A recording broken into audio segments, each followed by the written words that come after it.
He was responding to remarks attributed to Police Chief Edward Kayihura over the weekend that his predecessor, retired Colonel Dr. Warren Besigye, and City Lord Mayor Elias Lukwago were the brains behind the armed attacks. I state here that Forum for Democratic Change and its leaders are not involved in any rebellion or acts to destabilize the country.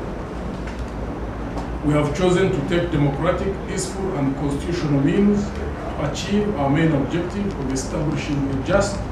Muntu said government must give a valid explanation of the incidents and desist from blaming the same on opposition leaders. The way to defuse this situation is not threatening opposition, but to focus on democratic, political and electoral reforms so that we revive people's hopes on how to change the state of uncertainty and the loss of hope in the democratic process. In a rare appearance, Muntu demanded that government investigates the loss of confidence and trust in its own institutions, the widespread of actions of mob justice, and why the public and soldiers have resorted to desperate measures in handling domestic and public issues. Unless we find answers to these questions, threats, intimidations, and arrogance by some security agencies are not going to help the worsening situation.